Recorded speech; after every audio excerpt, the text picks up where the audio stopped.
శ్రీ గురుభ్యో నమః. శ్రీ శివాయ గురవే నమః. భారతదేశంలో సనాతన ధర్మంలో ఋషులు కాల విభాగానికి ఇచ్చినంత ప్రాధాన్యత బహుశः దేనికి ఇవ్వలేదు అనిపిస్తుంది. ఎందుకని అంటే ఈ సమస్త జగత్తు కాలమునందొచ్చి కాలమునందు పెరిగి కాలమునందే లయమైపోతుంది. కాలమే భగవంతుని యొక్క స్వరూపంగా మనం ఆరాధన చేస్తాం.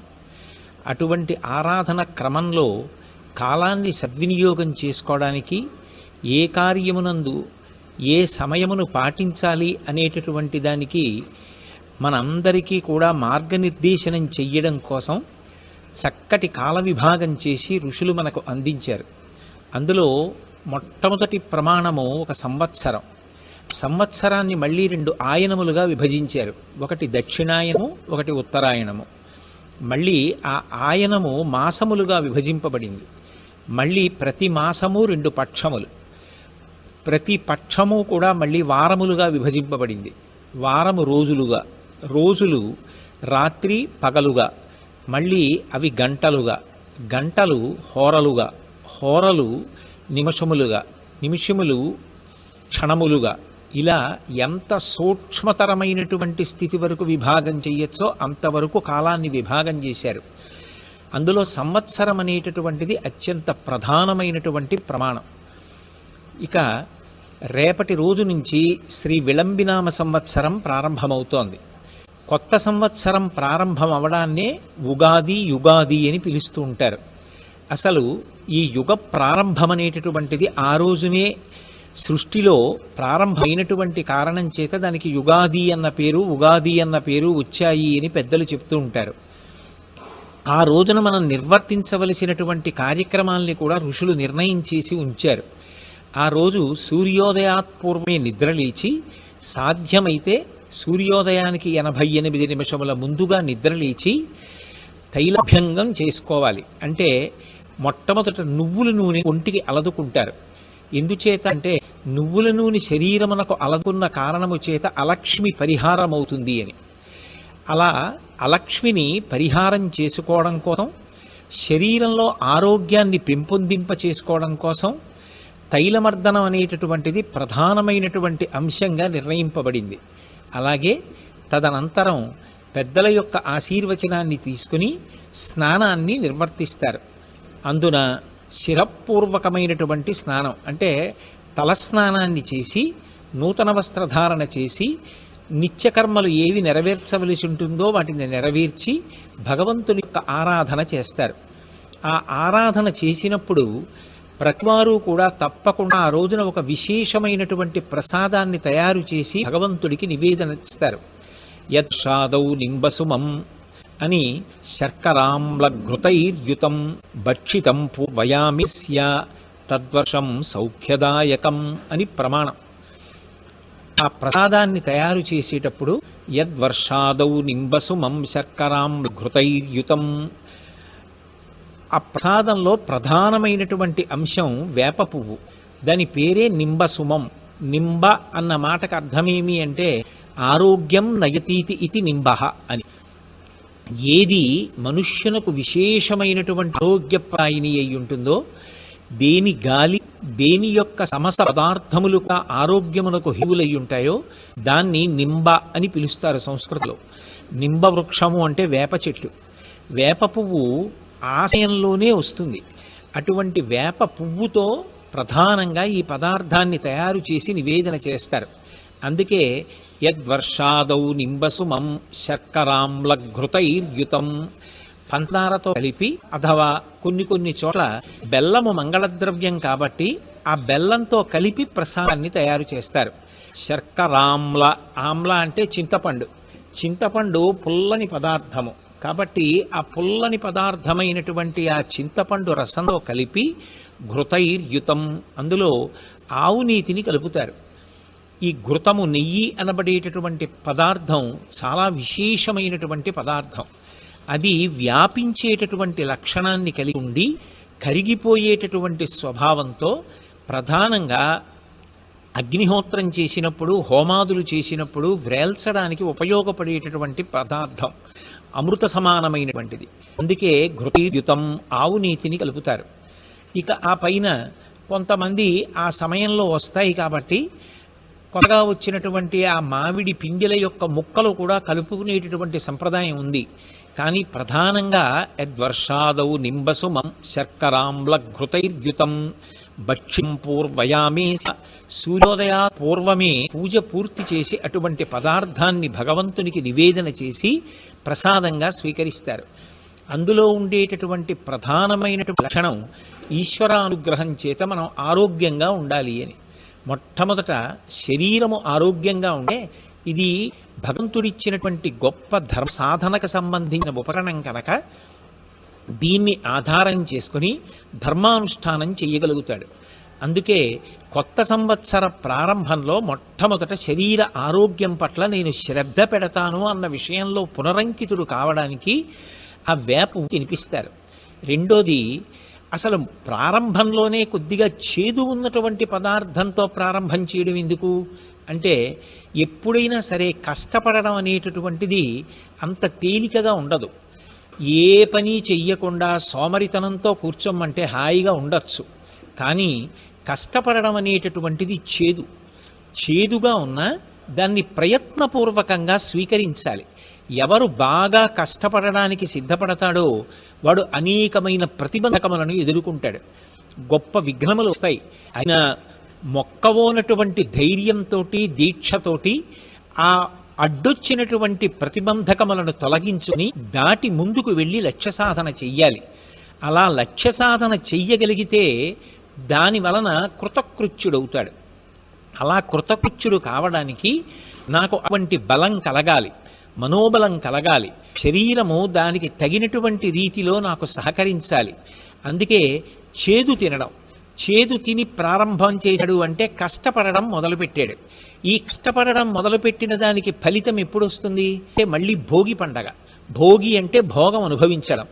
వ్యవసాయదారుడు 6 కాలం కష్టపడి పంటలు పండిస్తే భోగి నాటికి కోతలు పూర్తయి పంటలన్నీ కూడా ఇంటికి వస్తాయి. అప్పుడు అమ్మయ్య అని సంతోషిస్తాడు. అప్పుడు పొంగల్ అంటే చక్కెర పొంగల్ అంటే మధుర పదార్థాన్ని తింటాడు. ఎవరు మొట్టమొదట చేదు తిని మొదలుపెట్టాడో వాడే మధుర పదార్థాన్ని తినడానికి అర్హతను పొందాడు. అంటే ఎవరు కష్టపడడానికి సిద్ధపడతాడో వాడే మధుర పదార్థాన్ని తినడానికి యోగ్యతని పొంది ఉంటాడు. అంటే కష్టపడకుండా ఎవరూ వ్యక్తిగతంగా కానీ, కుటుంబపరంగా కానీ, సమాజపరంగా కానీ, రాష్ట్రపరంగా, దేశపరంగా అభివృద్ధి చేయటటువంటి అవకాశం ఉండదు. అందుకే కష్టపడడం నేర్చుకోండి.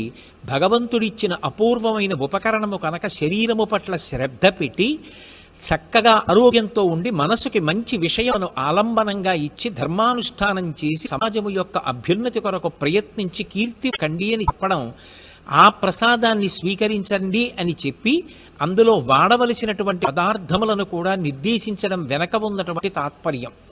కాబట్టి అటువంటి ప్రసాదాన్ని స్వీకరించి ప్రతి ఇంటి మీద కూడా ధ్వజారోహణం చేస్తారు. ధ్వజము అనేటటువంటిది అందరికీ కనడేటట్టుగా స్ఫుటంగా ఎగురుతుంది. ధ్వజం అనేటటువంటిది విజయానికి గుర్తు. అందుకే ప్రతి ఇంటి మీద కూడా ధ్వజారోహణం చేస్తారు. అలాగే ఉగాది నాడు దమనం తీసుకొచ్చి ప్రత్యేకంగా భగవంతుని యొక్క ఆరాధనలో ఉపయోగిస్తారు. దమనం ఆకులు ఎంత సువాసనతో ఉంటాయో దాని యొక్క కాండ కూడా అంతే సువాసనతో ఉంటుంది.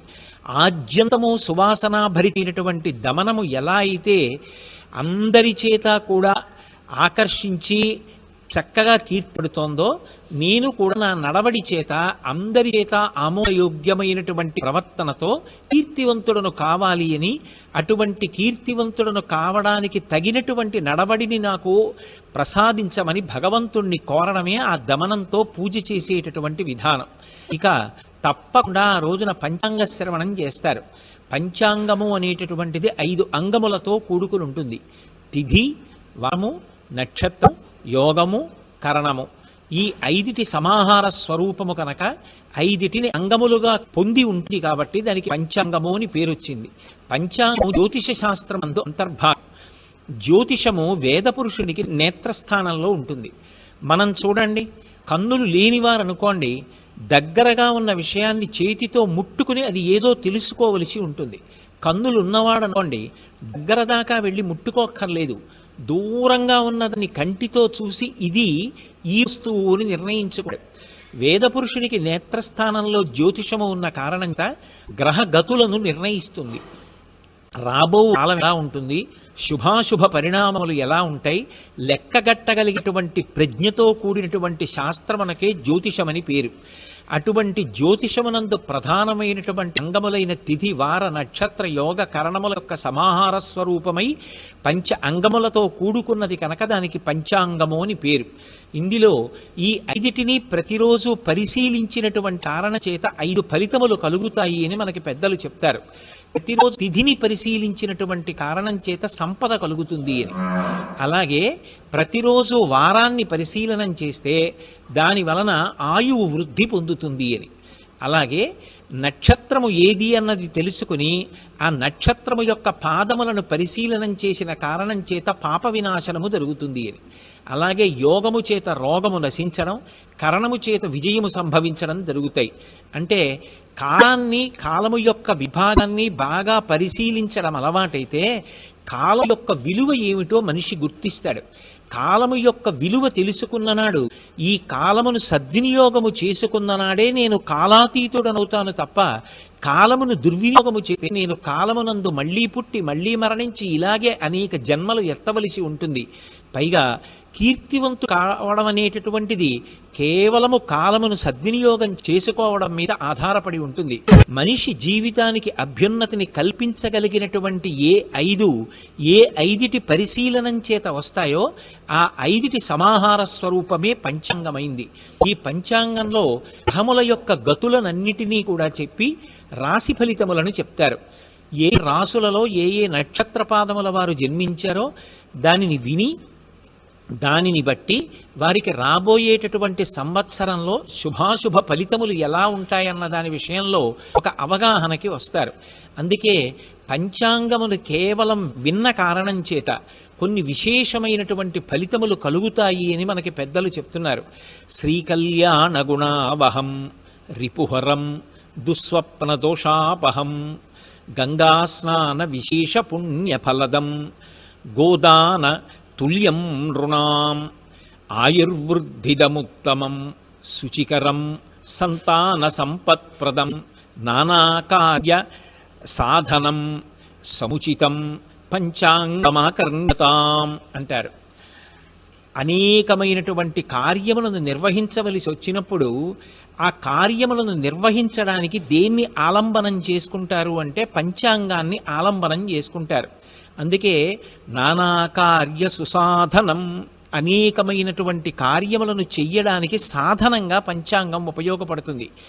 ఏ కార్యాన్ని ఎప్పుడు మొదలు పెడితే దిగ్విజయంగా పూర్తయ్యే అవకాశం ఉంటుంది, కాలమునందు అంతర్లీనమైనటువంటి అనేక విషయాలు మన పట్ల ఆనుకూల్యతని పొందుతాయి. ఈ విషయాలన్నీ కూడా పంచాంగము యొక్క శ్రవణము వలన తెలుస్తాయి. అలాగే కేవలము పంచాంగమును విన్న మాత్రం చేత గంగాస్నాన ఫలితము, గోదానము చేసినటువంటి ఫలితము ఇత్యాదులు కలుగుతాయి. అందుకే కాల విభాగం గురించి పరిశీలనం చెయ్యడం అనేటటువంటిది ఎంత ప్రధానమైన విషయంలో లోకానికంతటికీ తెలియచేయడం కోసం ఇప్పటికీ కూడా కలవు వెంకటనాయక అనిపించుకున్నటువంటి శ్రీ వెంకటేశ్వరుడు ప్రతిరోజు కూడా పంచాంగ శ్రవణం చేస్తాడు. అంటే అసలు ఆ పంచాంగాన్ని వినడము, పంచాంగాన్ని పరిశీలించడము, పంచాంగం ఇంట్లో ఉండడము అనేటటువంటిది ఎంత ముఖ్యమైన విషయమో మనకు అర్థమవుతుంది. పైగా పంచాంగంలో ప్రతిరోజు కూడా సూర్యాస్తమయములు నిర్ణయింపబడి ఉంటాయి. అలాగే గ్రహణములు పేర్కొనబడతాయి. ఇందులో ప్రతిరోజు సూర్యాస్తమయాలు ఎప్పుడు దిగుతున్నాయి అన్న విషయాన్ని జాగ్రత్తగా పరిశీలనం చేస్తే దాన్ని బట్టి మనం చెయ్యవలసినటువంటి ఆరాధనా కార్యక్రమాలన్నింటినీ కూడా నిర్ణయం చేసుకుంటారు. నిత్య నైమిత్తిక తిథులన్నీ కూడా తెలుస్తాయి. అలా తెలిసినటువంటి కారణం చేత ఏ నైమిత్తిక తిథి నాడు ఎటువంటి కార్యాచరణ చెయ్యవలసి ఉంటుందో అటువంటి కార్యాచరణ పూనికతో చేసి చక్కగా దాని వలన పొందవలసినటువంటి ప్రయోజనాన్ని పొందుతారు.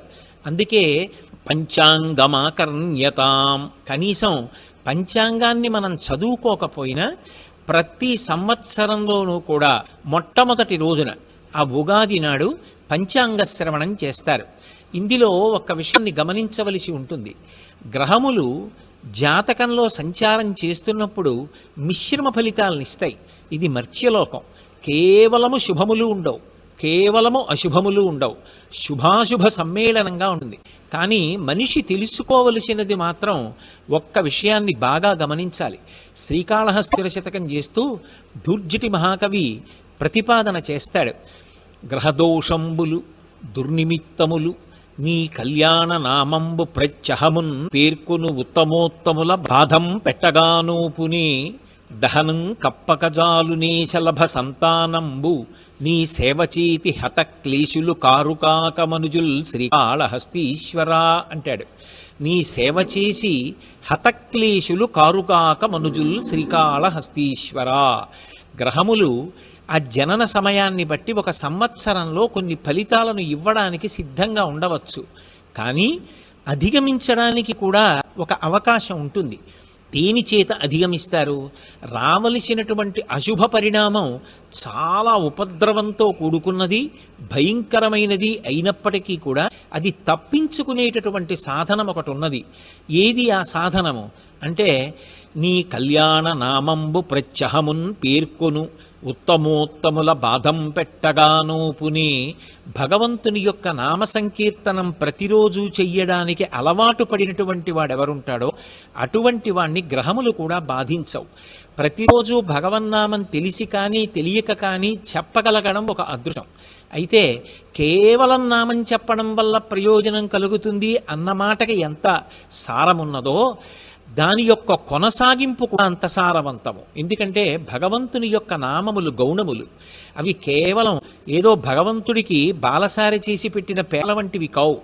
ఒక్కొక్క నామం చెప్పగా చెప్పగా చెప్పగా ఆ నామము యొక్క అర్థం ఏమి అని తెలుసుకునే ప్రయత్నం చేశారనుకోండి, దాని వలన భగవంతుడు ఒక్కొక్క గుణాన్ని ఆవిష్కరించినప్పుడు, లోకాన్ని సంరక్షణ చేయడానికి ఆయన ఒక్కొక్క లీలని ప్రదర్శించినప్పుడు, ఆయా సమయాలలో ఆయన చూపించినటువంటి దయ, ఆయన యొక్క కారుణ్యం జ్ఞాపకానికి వచ్చినప్పుడు, లోకం ఆయనని కీర్తించినప్పుడు వచ్చినటువంటి పేర్లు ఆ పేర్లు, అప్పుడు భగవంతుడితోటి మనకు ఒక అనుబంధం కలుగుతుంది.